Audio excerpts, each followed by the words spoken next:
নমস্কার বন্ধুরা, জাদু করাই রান্নার চ্যানেলে আপনাদের স্বাগত জানাই।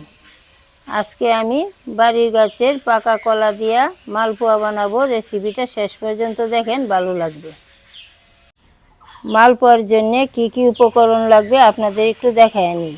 বেশি করে একটু পাকা কলা নিলাম, 1 বাটি ময়দা, আধা বাটি চালের গুঁড়া, অল্প লবণ, অল্প চিনি নিয়ে নিলাম।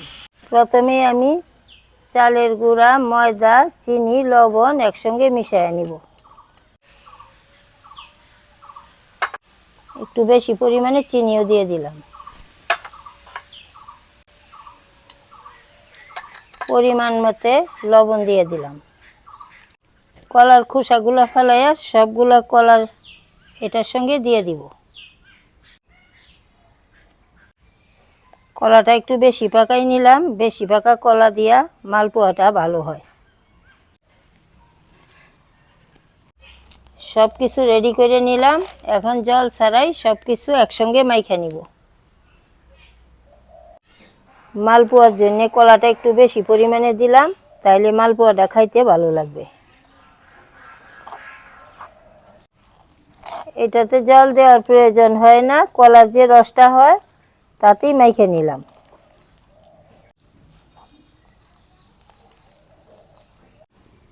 সব কিছু রেডি করে নিলাম। কড়াই গরম হয়ে গেছে, কড়াইতে সরিষার তেল দিয়ে দিব।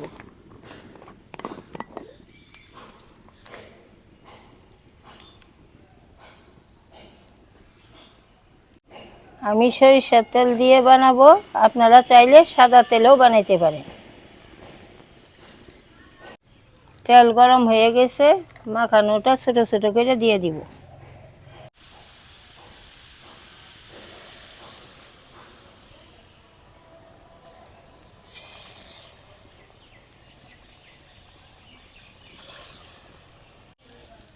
হালকা তাপে উল্টা পাল্টা করে মালপোয়াটাকে ভেজে নিব।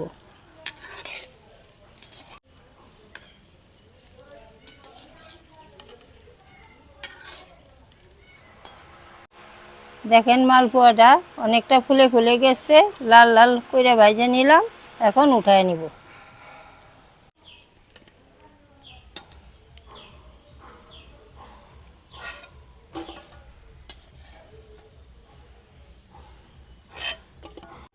আপনারাও এইভাবে বাড়িতে পাকা কলা দিয়া মালপোয়া বানায় খায় দেখবেন, খুবই ভালো লাগে।